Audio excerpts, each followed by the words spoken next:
I would like to direct your attention to molecules of all sorts, and more specifically some of the approaches and specific methods that I have mentioned.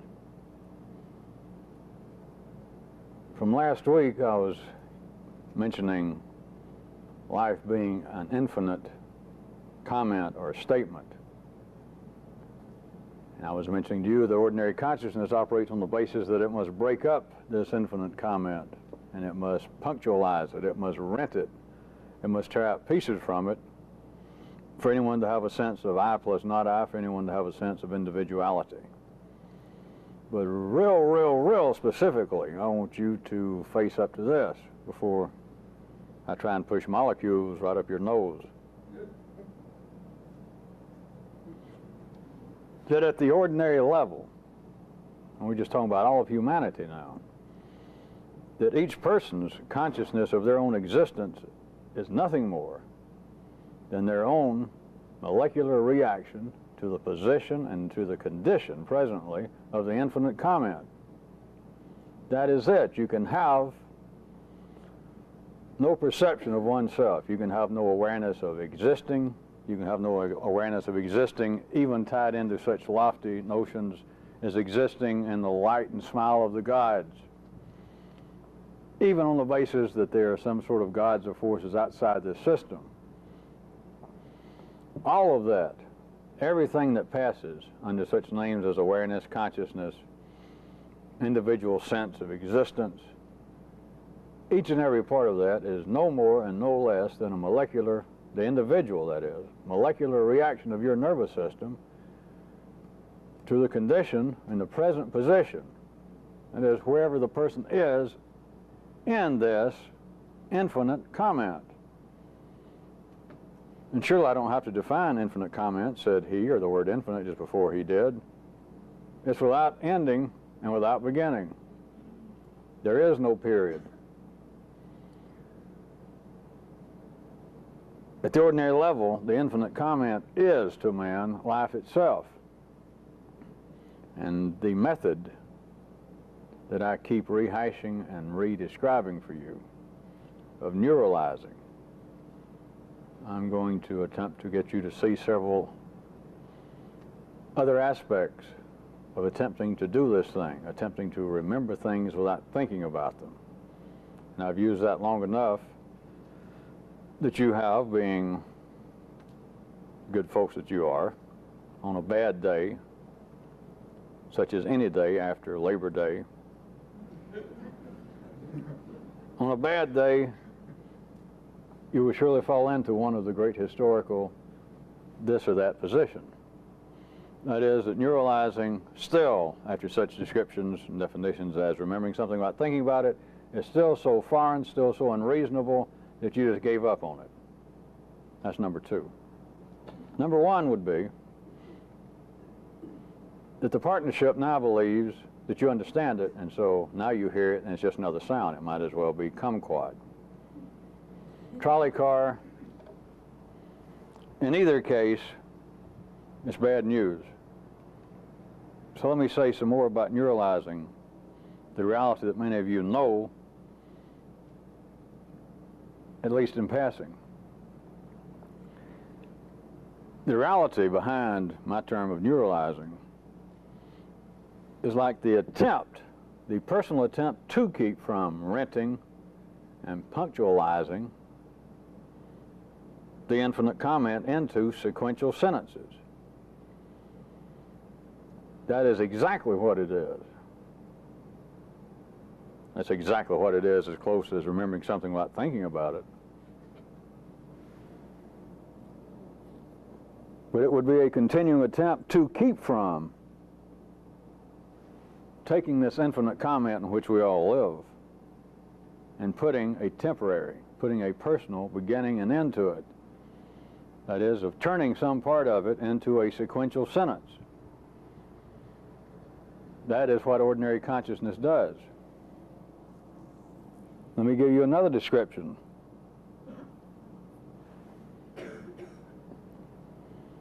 Neuralizing the reality thereof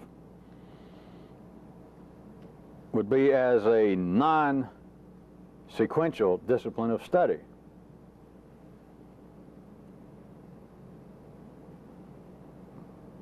That is very likely the working definition for some finite months. It does swallow remembering something without thinking about it, but it would be a non-sequential discipline of study. Those of you that have enough experience of understanding what I mean by talking about igniting higher circuits, to certainly understand what other people have meant historically about moments of awakening, moments of some kind of supreme bliss.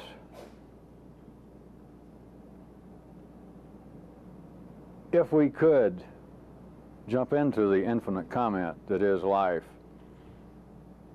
and it could be done 2 or 3 dimensionally, I could show you, if we could move back, that all such moments are preceded by, if that was possible, what would amount to a non-sequential study of something. It could have been observably or describably only that quick. But of course you must understand that there is a solecism hidden in this. There is a flaw because everything that preceded that was connected to it, that it is not a part of a sequential description, but that is the way it would appear to be. That is what I say is the most profitable attempt for someone to continually do, even besides any personal pressure you may be putting on yourself of attempting to learn how, is all of you agreed to do, to learn how to do 10,000 push-ups before breakfast. Besides that is the continuing attempt to study what's going on, but it would be in a non-sequential, disciplined manner. Now, if any of you in your partnership can make any more sense out of that than you can remember something without thinking about it, I'd be delighted to see you write it down and hand it in. But that is the fair description. All of these notions that humanity has had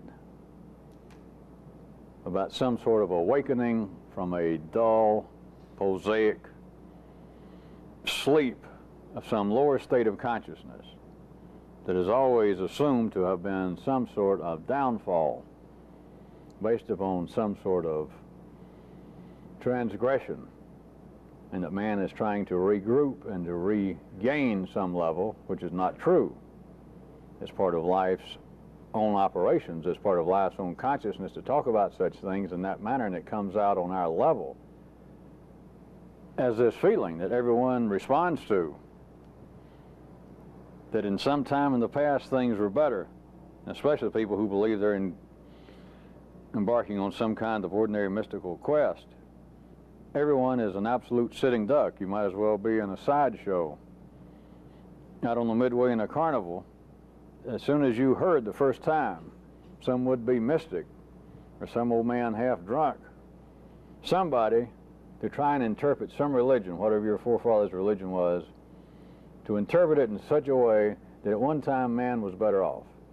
All the way from that to some kind of sinful downfall to the more up-to-date, horizontally speaking, New Age idea that one time man was more conscious, man had all sorts of abilities and powers that he lost. And all you got to do, if you are indeed a student of that great activity of genetic archaeology, is you can recall first time you heard that up until the last time you heard it before getting involved here, it all sounded just right. We'll get perhaps into who it sounded just right to, but as far as you're concerned, you heard it and it was correct. And somebody was peddling some potion, some elixir in a book or otherwise, that we can regain this position. We lost it, wherever they come up with it. 10,000 years ago, 5,000 years ago. And if you could remember correctly, you would remember that you agreed with it, and that you were surrounded by people, wherever you heard it, that agreed with it. And it's not true. Nobody has fallen downhill. There have been parts of life's body that's gone into decay, now that's for sure. That is what is normally referred to as cultural cycles. But that's not what we're talking about. We're talking about the general level of consciousness, the general level of development of all of humanity. Certainly you could look at, if we're going to respond to the kind of partnership horizontal inquiries, and say that if we refer to the Roman Empire as an entity, that it was a something, then we would have to say that the Roman Empire, vis-a-vis 2,500 years ago, 2,000 years ago, and today, that the Roman Empire has seen better times. That has nothing to do with the general level of consciousness, the general level of development, the general level of the circuitry, that is, the ways in which humanity takes in energy, transforms it and passes it on, has never, ever, ever, ever, ever, ever, ever gone downhill. Not as a whole. But notice everybody is prepared. Everybody is wired up to believe that it has, that it could at any moment. All of the ideas of some kind of awakening, of some kind of insight, is also chemically misunderstood if you go into another dimension outside of ordinary consciousness, in that the belief is that it entails some kind of new information. Nobody even questions that, whether it's pointed out in some would-be mystical book or by some would-be mystical teacher, whether it's pointed out directly or not. It is an accepted fact that this brings along with it new information. And it's not so much a matter of any kind of new information, as many of you are beginning to suspect, as many of you are beginning to experience. It is more a matter of the individual development of new processing facilities. And yet everything in ordinary consciousness, everything in the ordinary mind of man, even those who believe they're on a great quest, says otherwise, responds to information withal, as opposed to what I just said. Whatever terms they use of some sort of moment of epiphany, period of awakening, there is the continual belief. And if you could dig back in your genes again, you would feel it that one time you heard it, at the very least one time, or read it, and you took it as an absolute fact. There was no question to it. That is a fact. If I can undergo that kind of procedure, if I can undergo that kind of metaphysical baptism of some kind, Jesus, imagine the kinds of things I'll know. It is again a beautiful situation that life is arranged, because I am at the very least suggesting to you there's not so much a matter of that. I've said that twice. Should I hint more? That's not exactly the case, maybe. So what would you be left with? Plus, if somebody could convince you of that, or had convinced you of that right off the bat, what would be the motivation for someone to try and pursue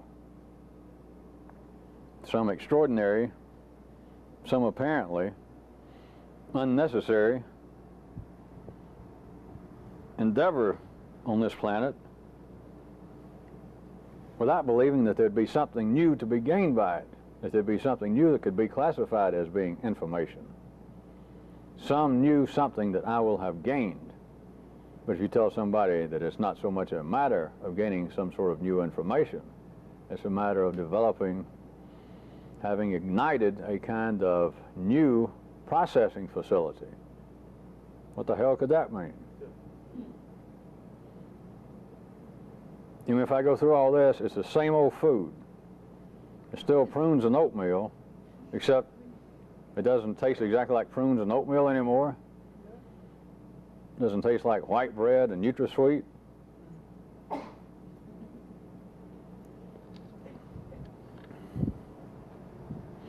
All of this is leading up to a trick tonight. I guess I can safely say that, because if it's a real trick, nobody will notice anyway.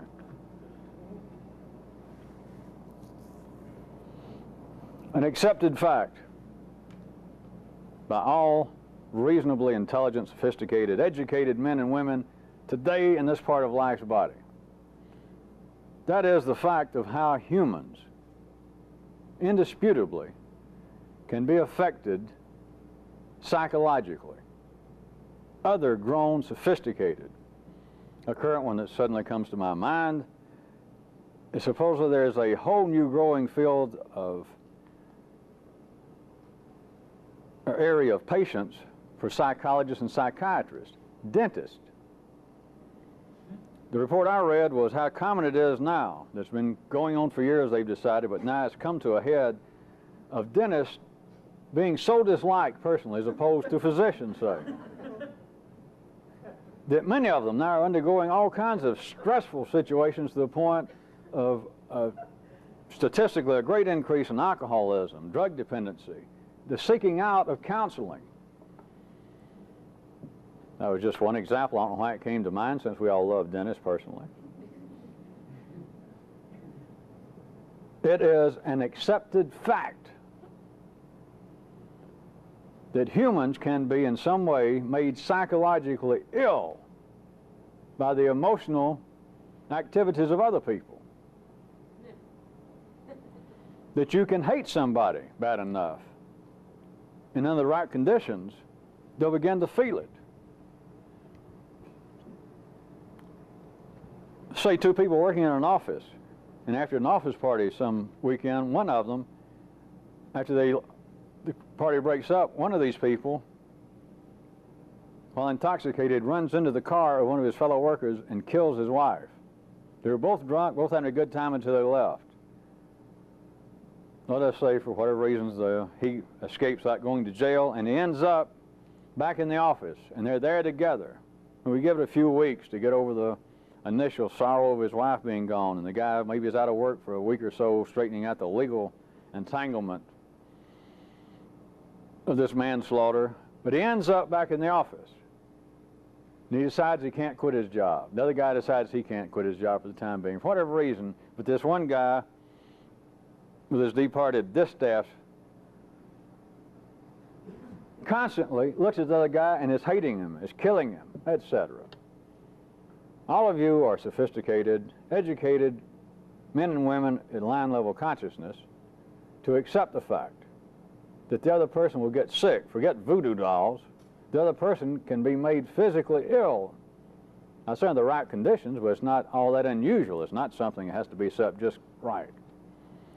You can be made uncomfortable to the point that you would stop going to a certain place if every time you went there, somebody spent just, I'm talking about an ordinary person that had some mechanical reason to think that they disliked you, and they devoted some amount of attention to looking at you and hating you, talking about you and wishing, having pictures of you being strangled by them or somebody. It is an accepted fact. And it is a fact. I keep saying accepted fact. I'm not about to discount it at the ordinary level. All of you know that. It is an accepted fact at line level consciousness all the way into those supposedly with expertise in these fields. It is a fact. Dentists are getting sick just from the general feeling of them their patients disliking them, being at parties, and they were introduced as Dr. So-and-so. And they say, "Oh, you're a physician?" And he says, "Well, no, I'm a dentist." And the people go, "Oh." And the rest of the night, those who have been informed that he's a dentist, they just seem like they don't associate with him. They're not necessarily sitting around thinking, "Boy, I hate him." But the dentist story is, via the psychologist, is that they feel this continually, that nobody wants to see a dentist. It's not like a life or death situation that a doctor saves your life even though he had to cut off your leg or something and you're thankful. Dental work is not a matter of life or death, and nobody seems to like dentists, just in general. They just don't be around them. And the dentists are now showing up in great numbers with all kinds of illnesses, all the way from what they describe as being psychological pressure to coming in with increasing numbers of ulcers, high blood pressure, and etc. All right, I went through all this, getting closer to the trick maybe. I assume all of you heard that. That's a fact. That happens in life. It's happened to you probably, whether you identified it or not. But now, let me also remind everyone of another accepted fact in another field, in the general field of the physical sciences. From the analysis, visually, light, sound, from everything that they can find in the universe, as far off as they can see, the physical sciences find that the things that make up stars, comets, mountains, rocks, whales, worms, the atoms are the same atoms that's in good old you and me. Same stuff. What is it that makes man unique? Assuming, of course, that all of you have been able to orbit your way outside the gravitational pull of your forefathers' religion. What makes you unique, what makes man unique, is not some group somewhere that a Jehovah or an Allah or a God said, you're the unique people, you're my folks, and anybody that follows the teaching of my book, I will assume that even during the fall and winter seasons that all of you can escape from that. So what is it that makes man unique? Truly. Everyone assumes you are unique, even you people. But what is it if the very atoms that control your heart, your circulatory system, the brain itself, to keep your bones strong enough to support the weight of your body against gravity, you find exactly the same atoms in the moon, the sun, the planets of our solar system, stars as far off as they can either pick up light or bounce sound off of, everything on this planet, no matter what it is, phonograph records, books, dogs, cats, men, women. The atoms in the brain cell of a slug are the same atoms that are in you from top to bottom. So forgetting all these notions about you being a chosen people or humanity being chosen by the God somewhere saying, I place this little spirit in you, this little soul. If they can find the soul, nobody ever has, if they could find the soul according to some religions, I must tell you, trust me, if they find it and they cut it up, it's going to be the same damn atoms that make up milkshakes, hamburgers.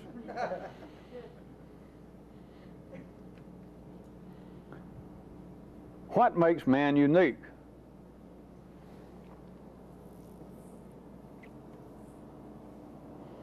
Some of you may think you know what I would be inclined to say to that, or some of you may think I've said it before. But you was wrong. Instead of a thing, let me tell you about a process. That this is what is unique, because there is no thing unique. Some of you would think that I was going to say the yellow circuitry. But the yellow circuitry is made up of the same atoms that make up the circuitry of bullfrogs, cement blocks, iron ore. It's the same atoms. So what makes man unique?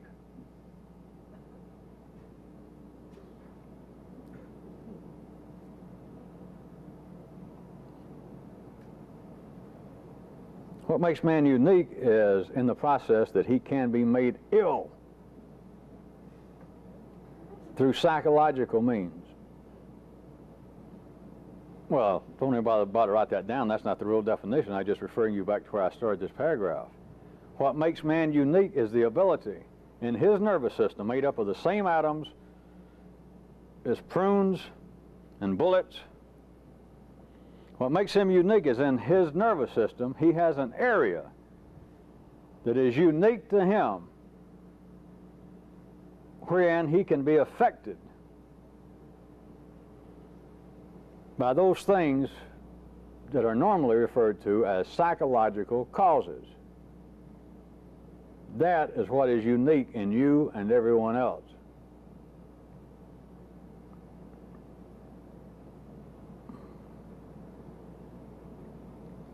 If you want to look at it right quickly, let me throw in some other terminology in common use. Instead of just staying with the molecular level, the very thing that is called one's individuality, the very thing that's called human personality, that would also seem to be, if you want to take a slightly different step sideways verbally, then you could say that man seems to be the only creature that has a personality. I know that many people will get down and roll around with your dog or cat and believe that it has some kind of personality, especially like if you talk to it for 5 or 10 minutes and you believe it's talking back.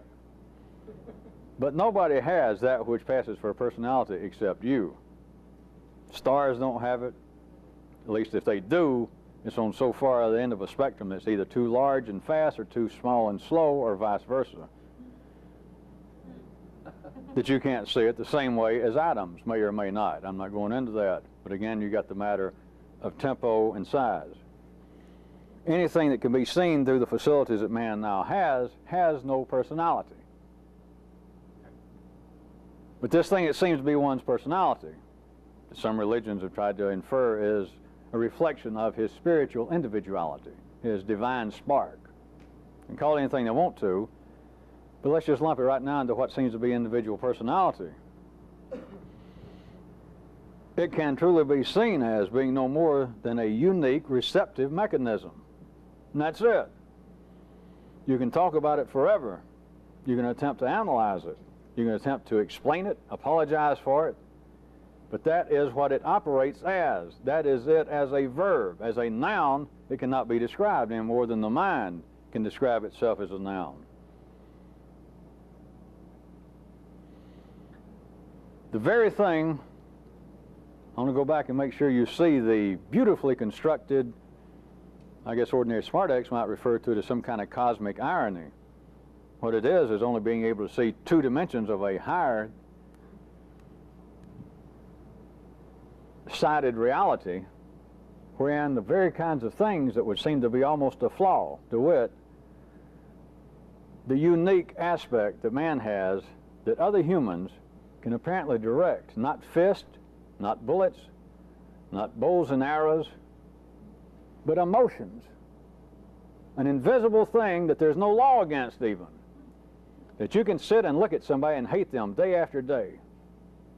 And within a reasonable length of time, the person will be affected by it. You cannot do that with any other creature. No matter, some of you might have thought otherwise. Some of you may have thought that animals can be mistreated in some kind of personality manner. That's not true. I, of course, don't want anybody to do this. But if you had at home, say, a pet, I don't want to say dog or cat. How about a pet possum or armadillo? Anything, a lion, so that you won't think it's some helpless creature. If you had a lion at home and you went home, and from now on, until further notice, you went home and you devoted some time after dinner of looking at the lion and trying to hate it, to think bad thoughts, I give you my personal guarantee, the lion will never be affected. No other creature can be affected through so-called emotional or so-called psychological influences. If you're going to affect them in some way, to what would amount to a kind of genetic reprogramming of some of their molecular reactions, you've got to take a stick to them. You've got to deal with the red circuit level. But you cannot sit and look at a hippo. You can go out, go try it, go out to the zoo every day, go out there and look at some hippo, and just to yourself keep saying, boy, aren't you fat? Boy, aren't you ugly? And you can do that. If you're that hard for a hobby, you can do that until the day you die, and I give you my guarantee the hippo will be none the worse for it. When the hippo dies and goes to that great place in the sky, and somebody says, what did you think about that guy that came out for the last 10 years and laughed at you? He'd say, what guy?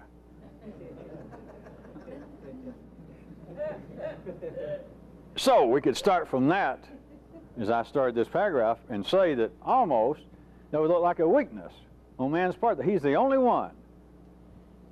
People don't have to come up and beat you with a stick, and this is true all over the world. As long as a man is conscious enough to talk, then there's notions of voodoo, evil spirits. It is a known, accepted fact, and they're correct on that level. You can have, I'll use their term still, a psychological You can use psychological weapons on other humans and make them absolutely sick. You can affect them, but you can absolutely make them sick. What is taking place? Now, you've got to make a quick jump, as you know, from any notions of psychology and psychiatry, which we're not about, and you have got to go into the area of this. Let's go back to the laboratory, back to science. All of you have read numerous instances such as this. From the laboratory, from psychologists, comes this story that they take a group of rats, an aside of no importance, I keep waiting for a whole bunch of rats to attack all these scientists and kill them. Anytime they do, I can guarantee you that we'll have a party and everybody can have some beers on me. Another aside, this is no importance, we're to strike this from the tape, or people that's not been around this will take this the wrong way, and I don't care. Maybe I shouldn't go that far. Maybe somebody should read the sports page or other pages and keep track when it says these headlines, Hunter, killed by accident. Just be sure and send congratulations to his family. Because it's really good when Hunter killed by prey. That's just a joke, folks. Don't take it personally. Where was I? The poor little rats. They come out with these findings. That over X amount of time, with X amount of number of rats, and X amount of experiments and blind experiments,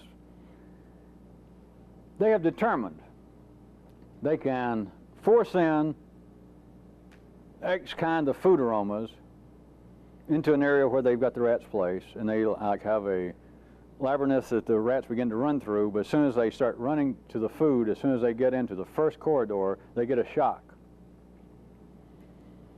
They find very shortly, and they got the statistics,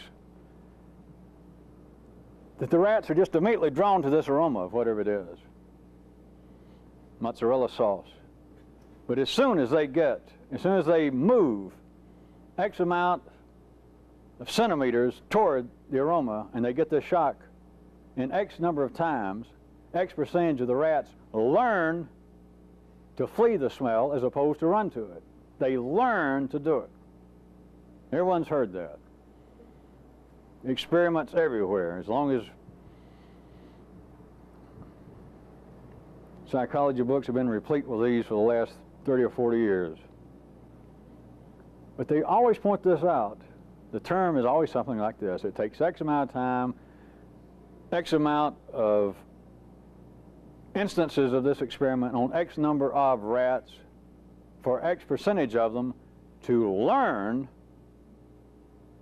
to do so-and-so, or to not to do so-and-so. In this case, they're immediately, automatically, naturally attracted to the aroma of cheese, but it takes X amount of times for X percentage of them, and they'll finally get to 100%, to learn to flee the smell. There seems to be some kind of persuasive, important experiment. Important information being passed along. But here is what consciousness cannot comprehend up until now.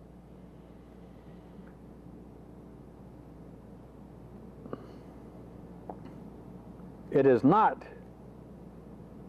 the matter, as the way they would put it, that the rats have learned to flee instead of to pursue this aroma, in my example. That is based upon an accepted assumption with no analyzation that there is like a little rodent person in this creature that has learned something. That is not what's happened. To say the rats have learned, here's what's happened. Through this shock going on, their molecules have been rearranged. The same molecules that are in you, the same molecules that are in Father Saul, Jupiter. The molecules, if you're going to say somebody has learned something, which I'm not going to say it, but if we were going to say that any learning has taken place, it is not some kind of little rodent person like the little person that I've mentioned, the fictitious person that people normally assume is in them, a little Fred or Mary inside of you that in some way has grown up a little bit over the years. There is no little rodent person in you.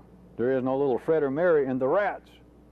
And to say that the rats have learned some new behavior, just keep you walking down the same little aisle that's been extant for thousands of years in every church and synagogue and Knott's Berry Farm franchise on this planet. The rats have not learned anything.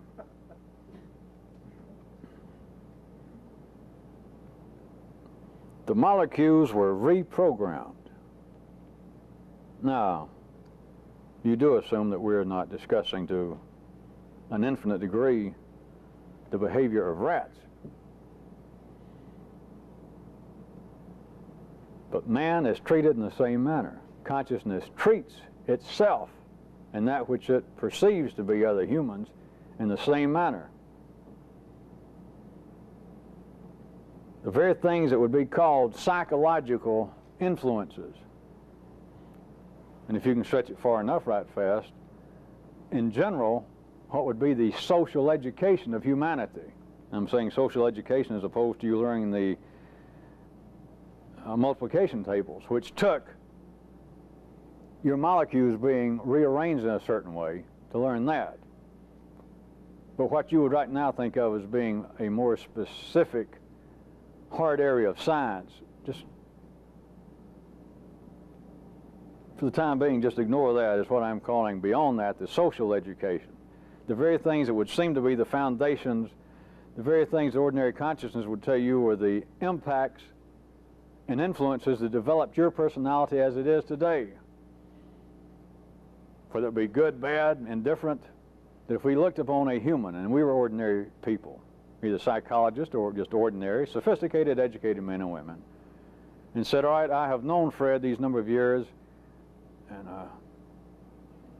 I knew him as far back as elementary school. We've been in contact most of these years, and I can tell you one thing, the way his father was an alcoholic and died. When Fred was 7 years old, his mother immediately married, and she married a guy who used to beat her up, and he died of alcoholism. During his formative years, Fred was sent to live with a maiden aunt. And they go on with all this, and you would say, or psychologists would say, or you might say, being an ordinary, sophisticated person, that what Fred is now is a kind of learned behavior that he learned from his experience. We're not saying that was correct. We're not saying that perhaps he doesn't or wouldn't benefit from analysis and counseling now, but as far as he was concerned, the positions in which he found himself, he learned not to get too dependent on the care of other people, because there it was, his natural father was a drunk, died, and I'm sure that as far as he was concerned, he learned a lesson of, hey, you can't depend on people, even parents. That at that early age he couldn't understand the matter of death, and to him it was like he learned, even if it be erroneous, he learned that that which you might love, those that you might love and depend upon, can just disappear. And then he learned even that his mother, even though she didn't disappear and die, she wouldn't stand up for him after the second marriage when the old man used to beat him, his stepfather. Anyway, it would appear to be a lifetime situation of Fred or Mary learning. Whether the learning process seems to be profitable or not, the psychology might call it, they learn lessons that are self-destructive perhaps.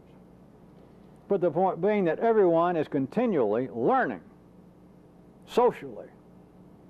Their personality is being continually formed, reformed by what they're learning. And without any particular analysis, they're treating this in the same way as the rat's learning to flee from the naturally attractive aroma of cheese, from being shocked. And the rats do not learn anything. Their molecules get rearranged. People do not learn anything through these so-called psychological, emotional occurrences. Nobody does. But consciousness as it is now cannot deal with that. Consciousness cannot even handle a continuing awareness that there is nothing unique in me. The very thing that would seem to be unique in me, perhaps, is my mind. That I've got, and as far as I can tell, Dutch elm trees do not have it. Wooden podiums do not have it. Dogs do not have it. I've got it. But the brain, forgetting the so-called discussion now between brain and consciousness, brain and our consciousness, cha-cha-cha, everyone does know all you got to do is take the screwdriver and stick it in the right place, hit the head in the right place, and all discussions of whether brain equals consciousness or not become moot. All you got to do is snip this thing, and you got no consciousness to worry about whether is my brain actually consciousness, or is consciousness a function of my brain, or is my brain just an imaginary aspect of my consciousness at rest. It's no longer a question of any type. But under ordinary conditions, consciousness cannot keep it in mind. Can I say that? Consciousness cannot keep that in mind, that the very thing that seems to be unique in me, this thing up here that can be cut off with a blow and a screwdriver,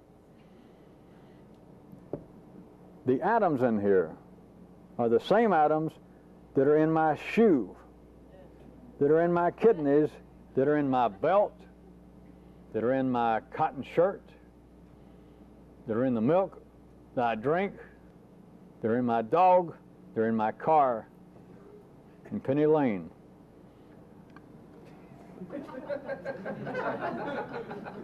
The functions of these atoms are governed by the same electrical, chemical processes that control the fermenting of wine, the homogenization of milk, the making of bronze from iron and tin alloys. It's the same processes.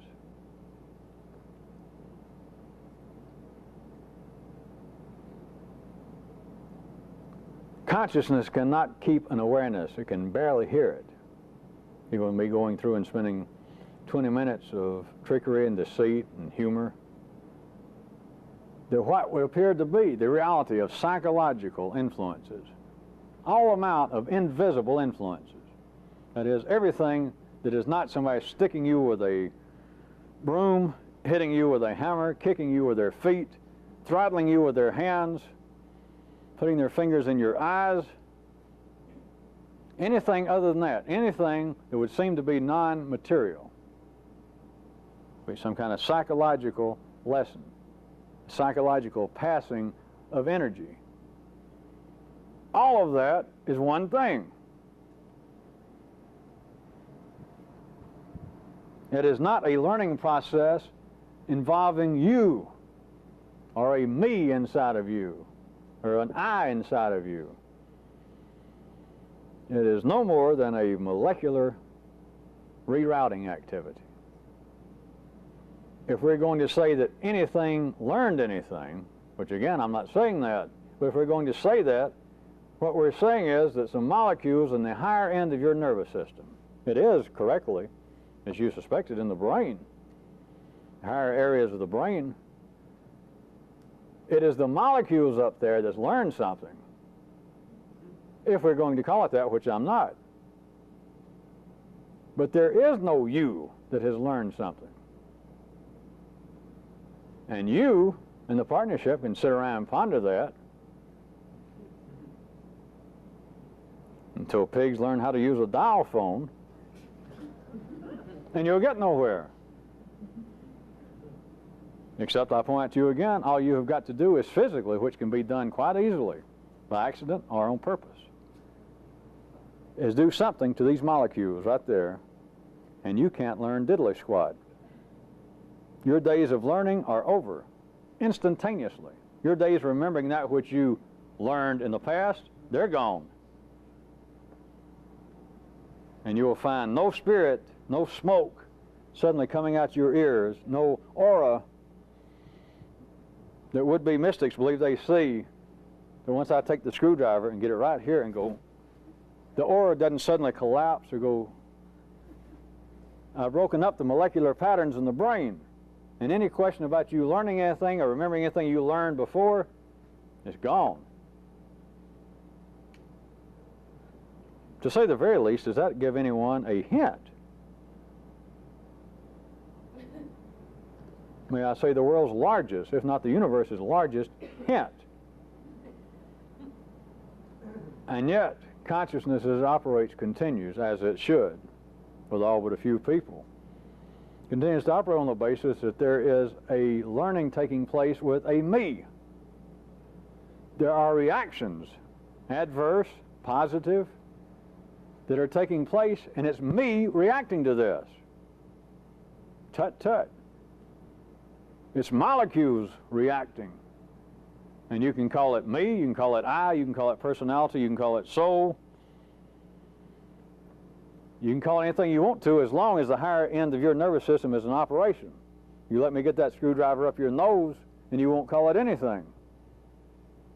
But if we could play with justice and me bring you back and say, all right, now what do you think? You'd say, you're right. Fuck with the molecules and the atoms up here and there's nothing left. There's no question about how do I learn. There's no question of there being a Fred or Mary in me learning. Those rats did not learn anything. I picked out that example to try and engage in a little profitable deceit, since I'm assuming that none of you believe that rats have consciousness, that they have a brain that operates in any way equitable to ours. And yet, not just psychologists, but you, educated, sophisticated people, read about such things, and you read right through the sentence that says, after X amount of time, X number of experiments, 99.8% of the rats learned to flee the previously attractive odor.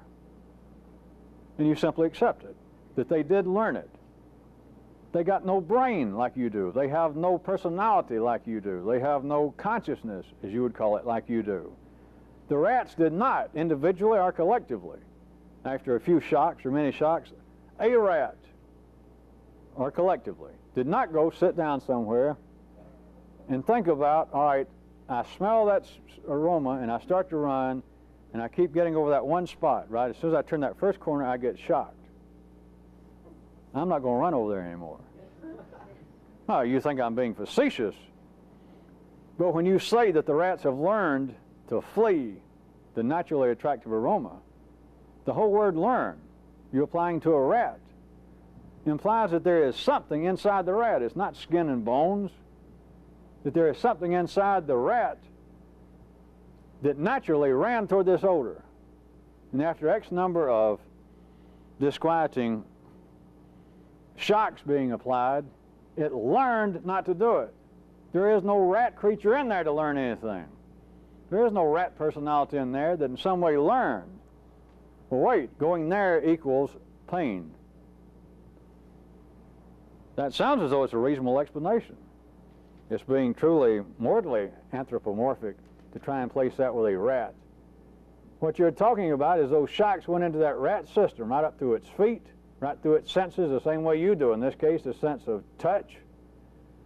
It ran through its neural patterns inside of its own little nervous system as high as it went, and it rerouted some of the molecules. And the rat shortly had no choice. It smelled the odor that X number of hours or days before made it immediately run toward the odor. Now it smells it and it immediately runs the other way. There is no rat inside. There is no rat person that goes, ha ha, now I tricked them. There is no rat person that said, yeah, it shook me and burned my feet, my little feet 4 or 5 times, but now I know better. There is no little rat creature in there that went, well, I know it's some kind of trick. I know I smell that which I know would be food, but the price is too great. I can't run that way. I'll go the other way. We're talking about a little brain, the end of a nervous system. It's smaller, yes, than even yours. The shock. We're not talking about anything so-called psychologically, because they can sit down with rats, as I told you with other animals. They can sit down with little rats from now on.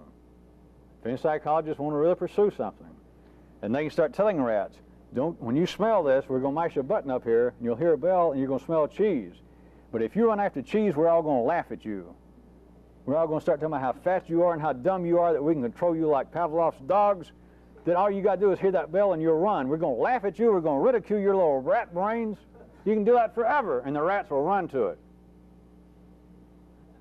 But still without any analytical approach to it, not outside 2 dimensions. The psychologist and you, when you read about it, accept when they say they learned not to do it. There is no they, even with rats.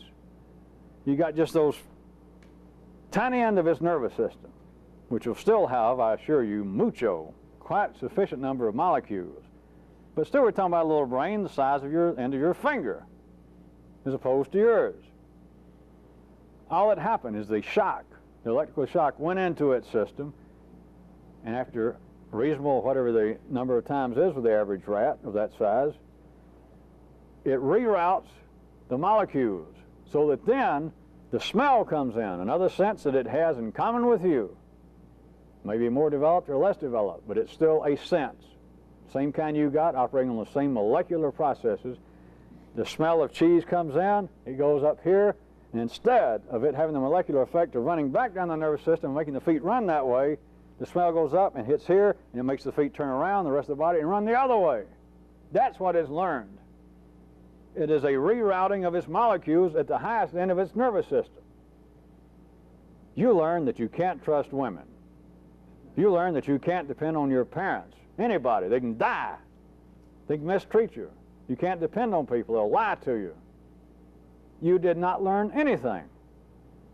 Not in the sense that ordinary consciousness has itself learning.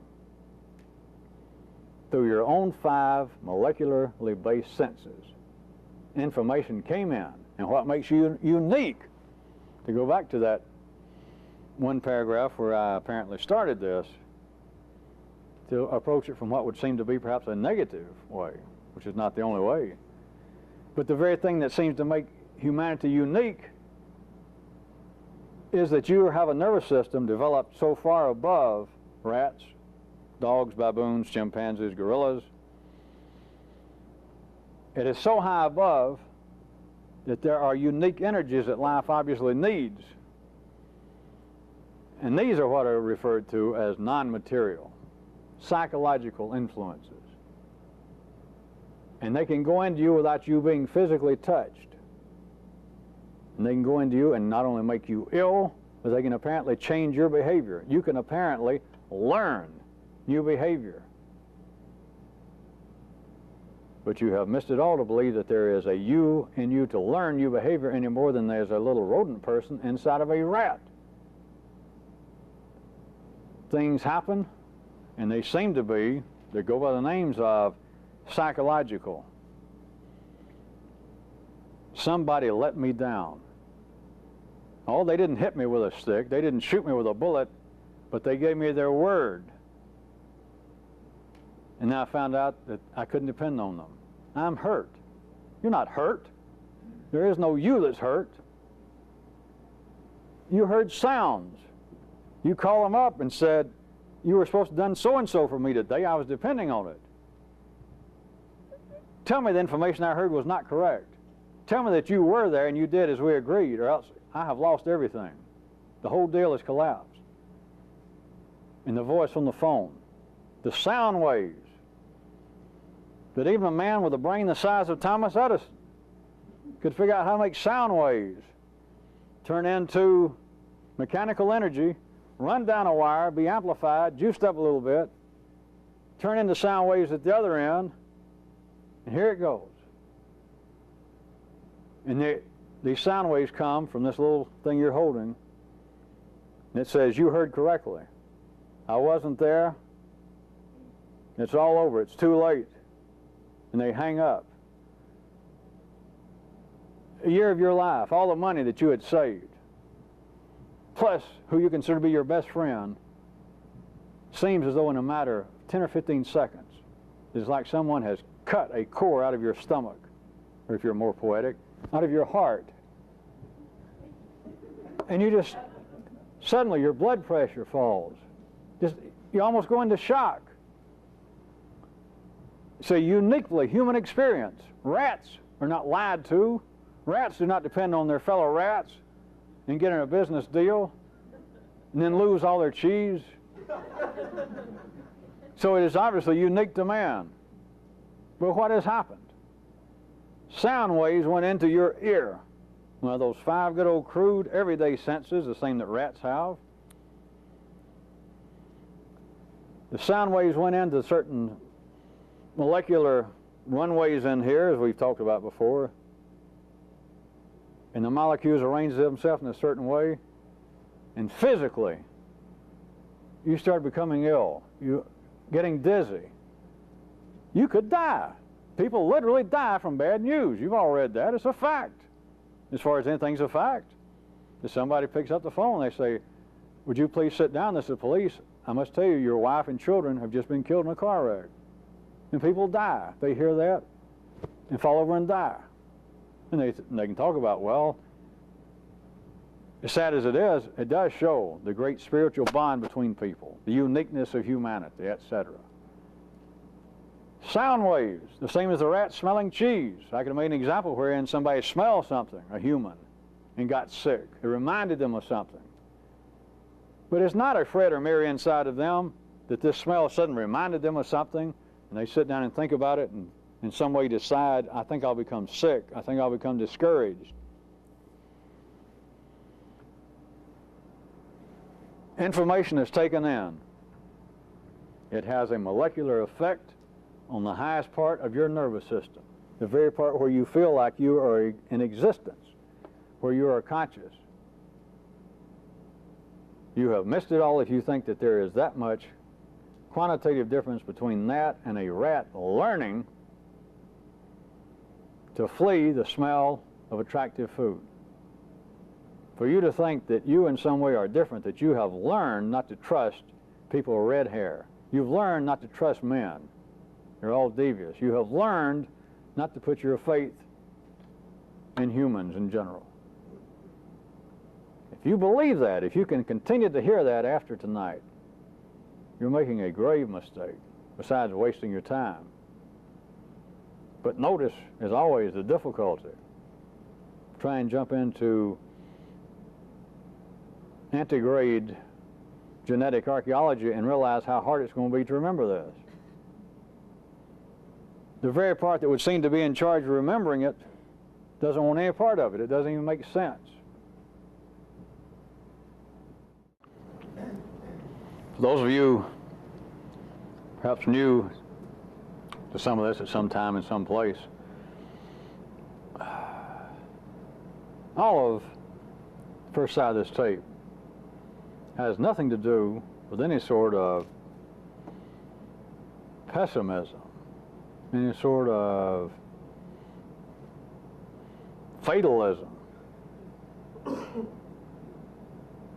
But notice, as opposed to a rah-rah preacher man, a rabbi with a book on the power of positive eating or thinking, as opposed to some kind of would-be good-time guru who would smile and say, you know, send me your bucks. What I was just talking about, the way in which I was describing the uniqueness of man being a process of the higher end of his nervous system, but to be molecularly rerouted in a way that is not quantitatively or qualitatively different from a rat, it can sound as though it is discouraging, blah, gray stucco buildings in East Berlin. And now I think about it, it is kind of discouraging. I never thought. Oh, well, no matter. If we stayed in the realm of binary consciousness, I would have to agree, it almost sounds discouraging as opposed to the other possibilities. That is, the only other possibilities that binary consciousness can come up with. Well, I suggest you going off at a right angle to binary possibilities, or possibilities simply that you, with ordinary consciousness, do not have the ability to perceive. It would be the expanded processing facilities that I mentioned, not just new information, but to see that what I've just described is not in any way negative. But you got to admit, even if you take binary consciousness right now and try your best to squeeze it and go, just for a few seconds, you got to admit that if you could see this and remember it all the time, that that which is passing for me under ordinary conditions, that which I speak of as me, and all the things I've learned, and all the things that have happened to me, have been no more than sensory experiences that in some way, temporarily, over a long range, rerouted some of my molecular activity. And that's it. I keep calling it me, and everybody else calls it me, and it's serving some purpose. I begin to glimpse. And to say that we're that qualitatively that much different than rats is overspeak. Or as they call it in the place I know, it's dunderspeak.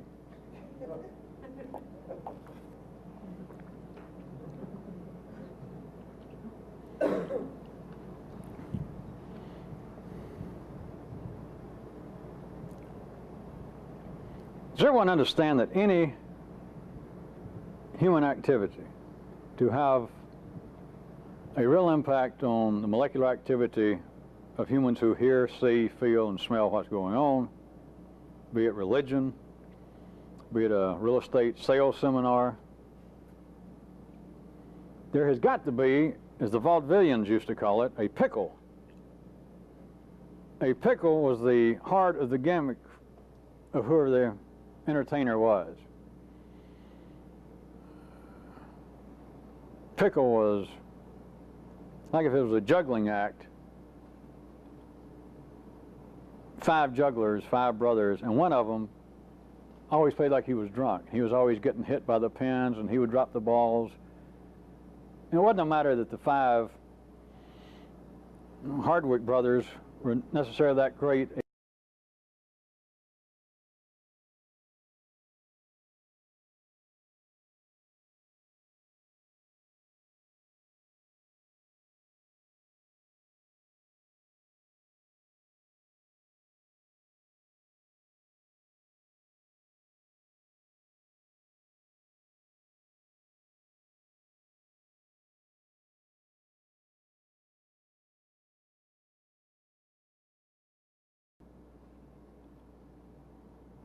5 jugglers, 5 brothers, and one of them always played like he was drunk. He was always getting hit by the pins, and he would drop the balls. And it wasn't a matter that the 5 Hardwick brothers were necessarily that great a juggling team. Everybody came to see him because of the brother that wore the big nose and the floppy mustache and always felt like he was drunk. That's what made the Hardwick brothers juggling act. The pickle was the brother. Or if it was a comedian, and maybe the comedian, it's a single act, and his bit was playing drunk. He staggered out, and whatever he did, whether it be a mime or he told jokes, his gimmick is what they used to call the pickle. Don't ask me why. Even if I suspect it, I don't want to think about it. Everything has got to have a pickle. Take it to what would seem to be metaphysical areas.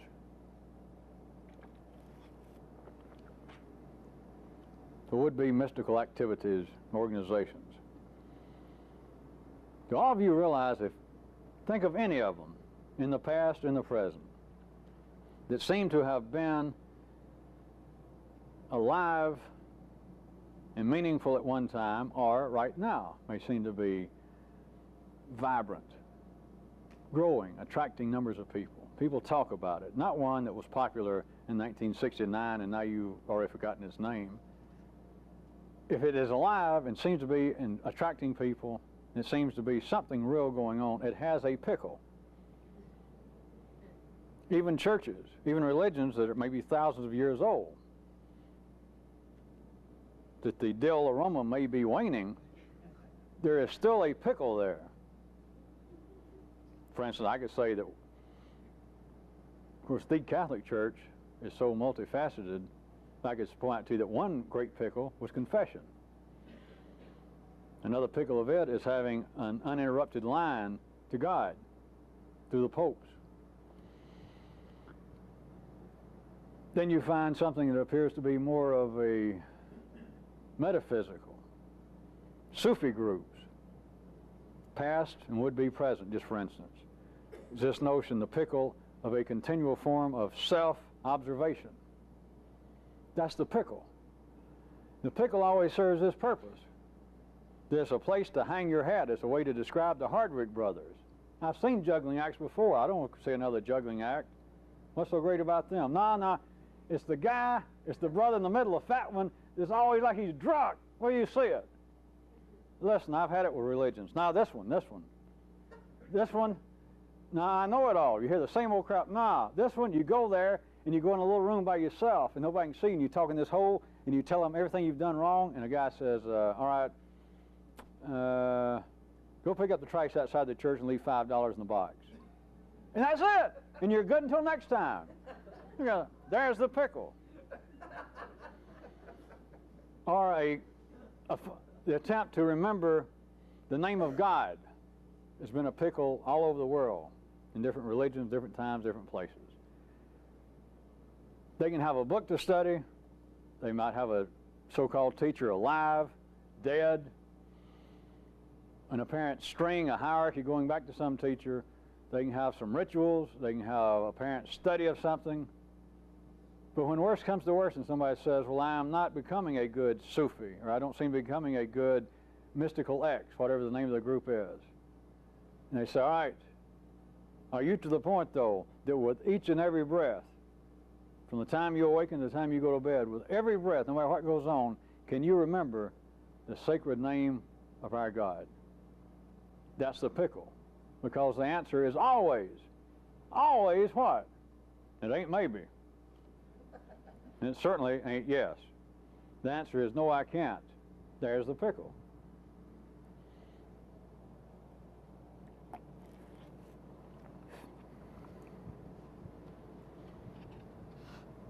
As much as I do anything, I have tried to hint and encourage you to look at the reality behind my description of neuralizing as being a most potentially profitable milieu, a backdrop upon which to attempt to do any and everything, whether it's something I described, whether it's something on your own you think you should be doing. But also part of what makes it somewhat elusive, but also specifically does not, through any activity of mine, take away from its potential power, is that I have not made it into a pickle.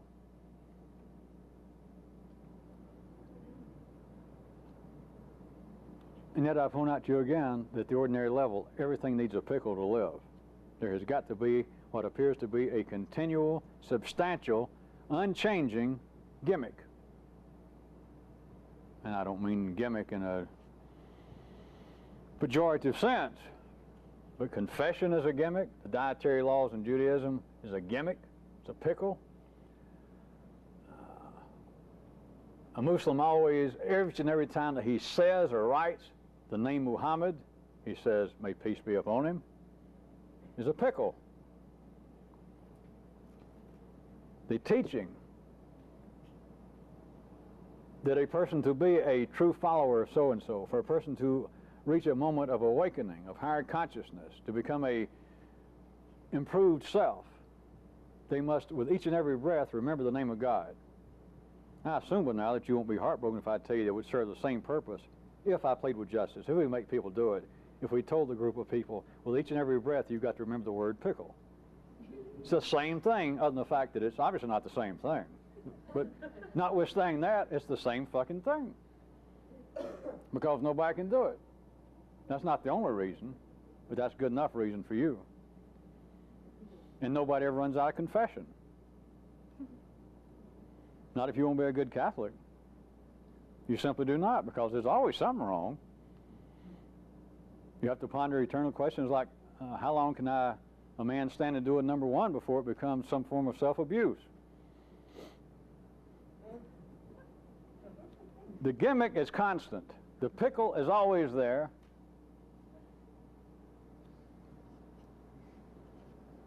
But notice, what I've been doing seems to have varying influences here and there is no pickle. And there is an unstated, even though I bring it up periodically, but amongst those that hear these tapes, see me in person periodically, they don't, of course, ask it in this manner, but it's always a feeling like, well, something's missing. There's either something you hadn't said, or I hadn't been around long enough and everybody else knows except me. There's a pickle.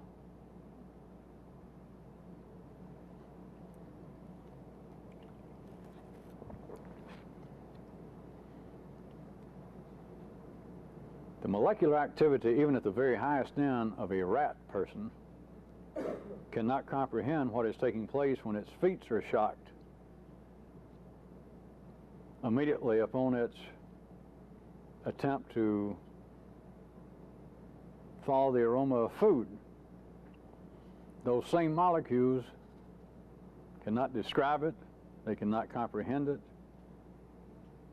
If a rat was in some way conscious, as you are, it would still be a matter that this is happening to me, this injustice is happening to me, or perhaps this inexplicable phenomenon is happening to me, and perhaps I have stepped into the rat twilight zone. But it would all be on the basis that there is a me inside of me. Even if I'm a little rodent, there is something inside of me that is being conscious of this, taking it in, eventually learning a lesson from.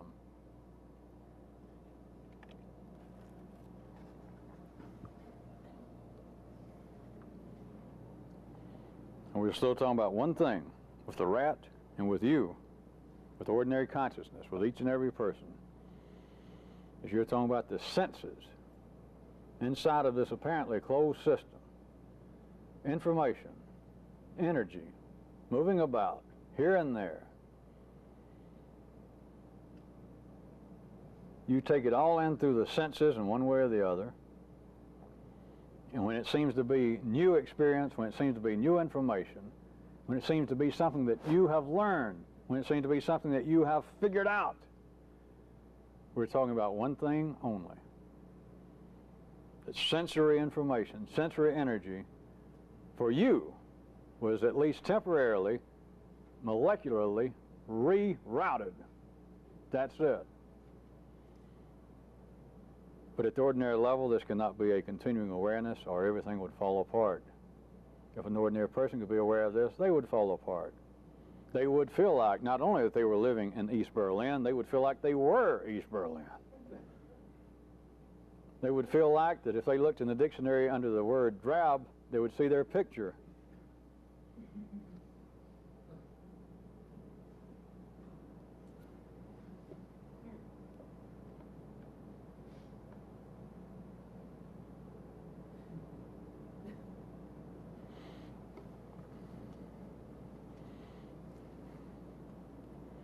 If you try, and if nothing else from tonight, if you will try for a short period of time to see if you can keep any grasp of it,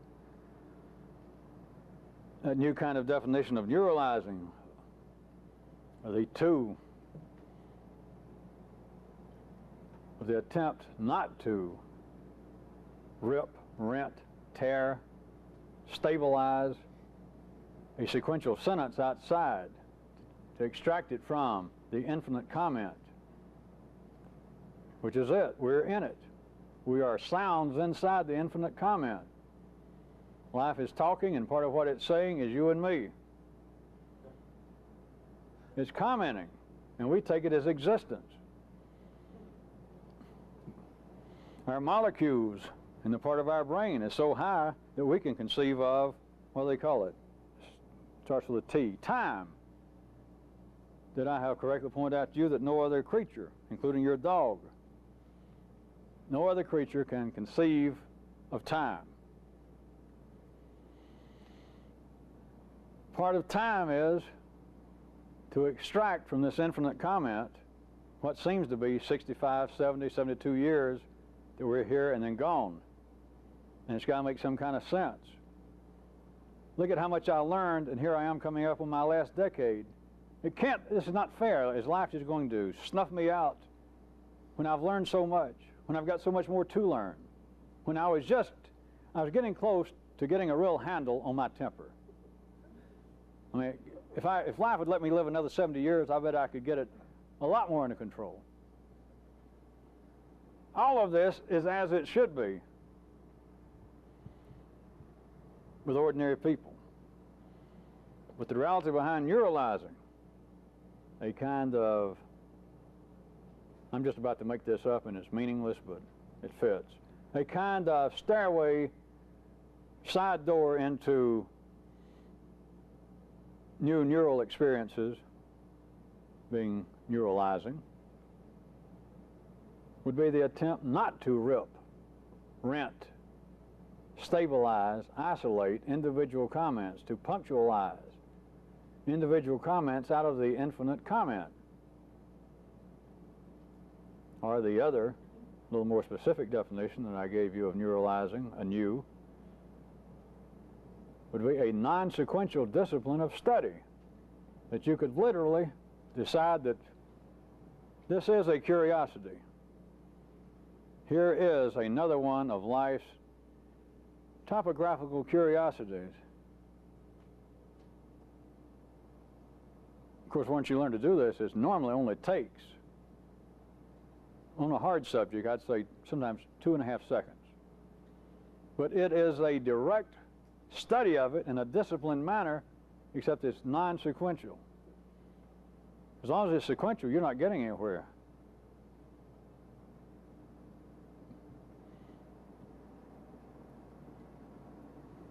You'll learn to, some of you already know it, it just makes people feel discouraged, but you'll learn to recognize the aroma.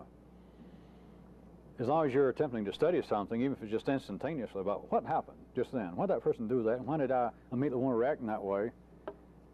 And as soon as you smell a logical sequence taking place, a sequential line of thought and investigation, even if it's just going to be a couple of seconds, it's going to smell like rotten cheese, it's going to smell like cheese that will give you a shock. It's got to be a non-sequential discipline of study. What I was going to ask you, suggest that you try and at least keep in mind from tonight, if you take all that together with the facts that I pointed out, just absolute facts, even though nobody knows them but me and you, if you belong here, you hear that I'm correct. There is no way that you can psychologically or intellectually, picking a word you want to, any way that is non-material, that you can affect another creature on this planet. Whether it be a mountain, a tree, a dog, a cat. If you're going to do it in a non-sensual manner, that is, you don't beat on the creature, you don't take a little plant and stand there and scream at it all day that I hate your guts, you ugly little plant. If you're not feeding it any material, sensual information or energy, that you simply sit or stand and hate the creature,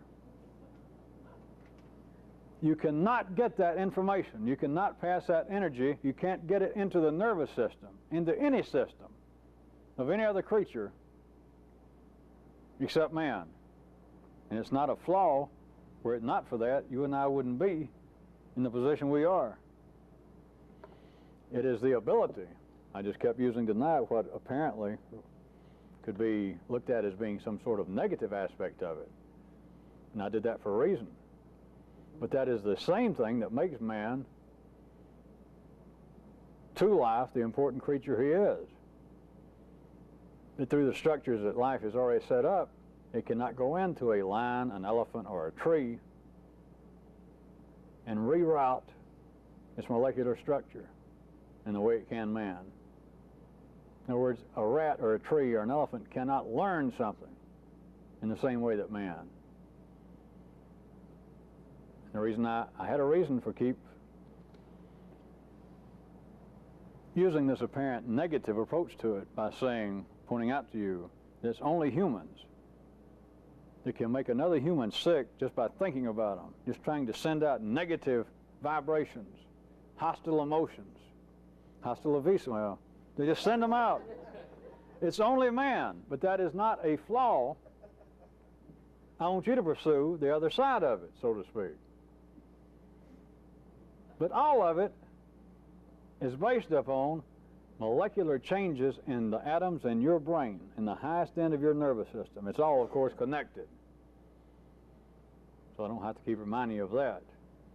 But what would seem to be the observable side, the side that seems to speak of it, is at the highest end of your nervous system, which is right up here.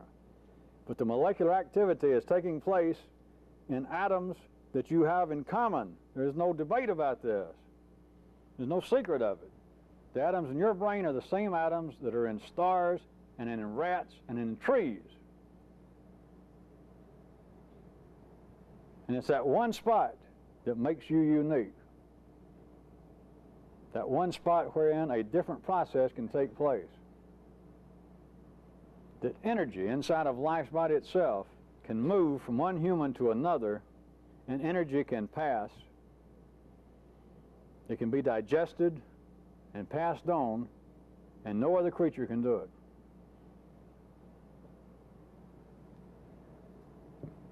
And man takes it both as being his, almost his scar of shame. It's almost a place in which all religions believe that man in some way has sinned. There's such stories as attempting to learn the difference between good and evil, trying to eat from the fruits of knowledge off the tables of the gods somewhere, all the way from that apparent one side of it to the other side of saying that this side of man, this aspect of man, is what truly makes him the sons and daughters, or would-be sons and daughters of the gods. It's that one ability that the same atoms you have in common with rats and snails and ferns, those same atoms can be set up into motion, can be agitated in a way that the energy flowing through life cannot touch any other creature. And everyone takes it personally. That molecular agitation is going on continually. The partnership is going on continually, and most of it is so mundane by the time you reach 20 or 21. It is so routine that it's noise. It's even labeled the subconscious. Psychology believes this activity is beyond our control. It's the rumblings from the past. It's traumas that we can't face up to or can't remember correctly, trying to bubble under us, to break out. And at times that apparently something really has happened, and such you're sitting around, and suddenly somebody hollers and makes a loud noise, or a gunshot goes off outside the door, or 3 naked women jump through your window at 2 o'clock in the morning. And it does seem that I've had a new experience finally. Or you're doing 120 on a motorcycle at midnight, and you hear a blowout, and in the split seconds you got left, you realize the blowout is on my bike.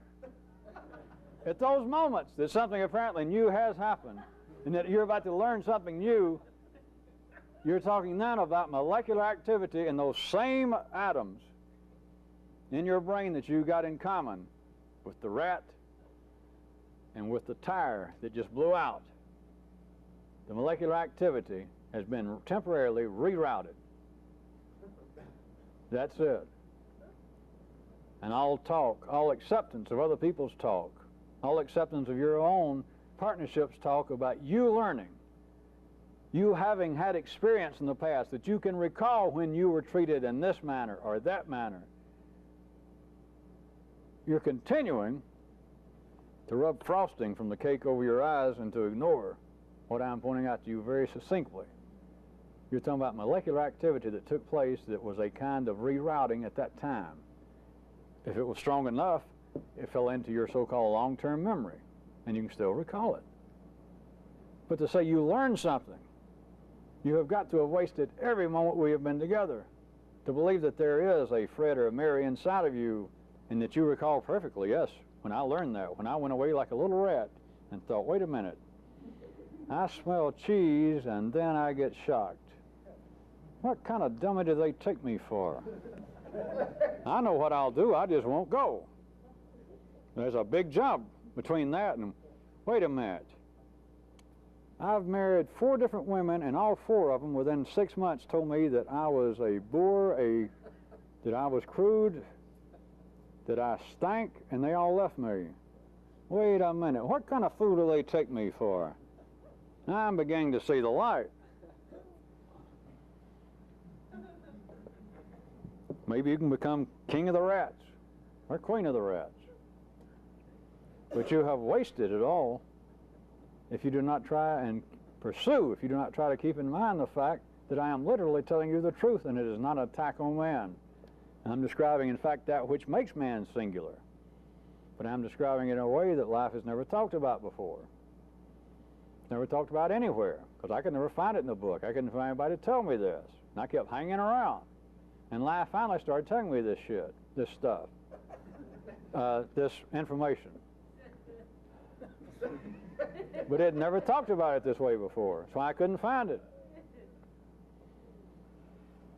It does not distract from man, which I'm not going to pursue this much further because I'm not here to defend life or you or man. But it does not distract from man. I am simply describing to you that which makes man unique as opposed to that which your forefathers believed and which is now insufficient food for some people. It was insufficient for me, and it's insufficient for some of you, has already been proven. Some others of you remains to be seen.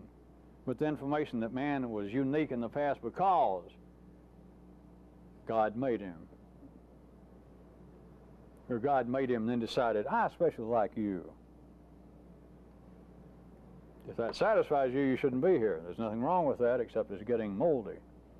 Less and less people, that is, less and less areas of life's body, less and less areas of life's own consciousness, less and less of life's own molecular activity in its nervous system finds that acceptable. It's like life, the people that still believe such as that right now, it's almost like life somewhere on its own level hearing old fairy tales, old stories of its own life mythology and old mythical gods, and part of it still kind of vibrates like, you know, if that's not true, that was allegorically true at the time. And I can dig it. I can dig where it's coming from. And those kind of molecular activities in this nervous system then keeps these hundreds of millions of people on this planet that go by the name of man to believe in religion, to believe in gods outside the system. But for a few people, it's no longer sufficient. For a few people, life has got to the place they can talk about such as this. But notice how damn few people can talk about it. I'm the only person who can talk about it, but listen to how many damn few people can hear it. That I am molecular reactions. I am. Atomically. That is, forget any discussion of spiritual beings. I am.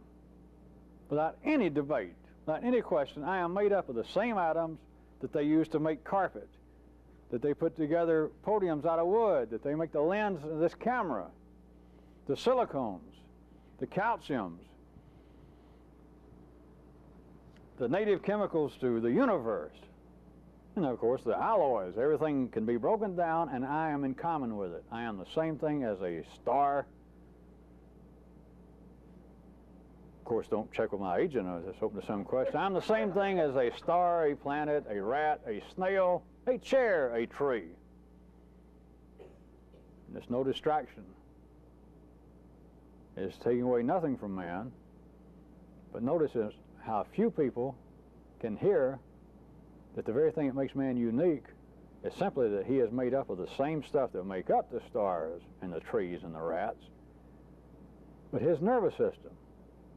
You know, I don't even have to say that. I keep using that to help pinpoint it in the three-dimensional world. The molecular activity in him is progressed to a point. It's singular in him that non-sensual information, energy, non-sensual energy can be passed, which is the basis of making someone ill, of Dennis feeling misused. But it's the very thing that makes man so useful. It's the very thing that makes man be able to stand here and talk about it, whether you can hear it all or not. The man can talk about such things and no one else can. No one else can even talk.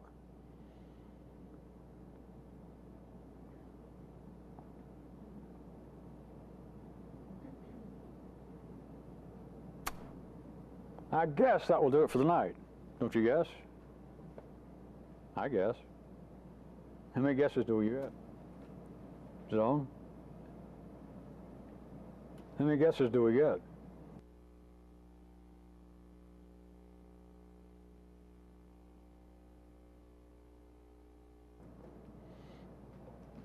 A task based on something I mentioned several weeks ago. I want you to neuralize this. You can write me a note if you care to. That's not the whole point. If your molecules really get agitated enough to please you, it'd probably please me to see it. It's a question. The question is, why has life come up with these two ideas of things being either immoral or illegal? What is it about the normal activities of humanity that life found it necessary, and it has all over the world, to come up with two different concepts of having certain things immoral and then certain things illegal? Of course, up till now, my tacit suggestion to you is that, one of them would cure it. I could just, everything that life didn't want some group of people to do, or all people, as they come up, they think with the notion of, hey, let's outlaw this and make it illegal. But nay, all over the world, they have things that are illegal for that community, and then things that are simply immoral. What purpose is being served by life making man, quote, conceive of such distinctions?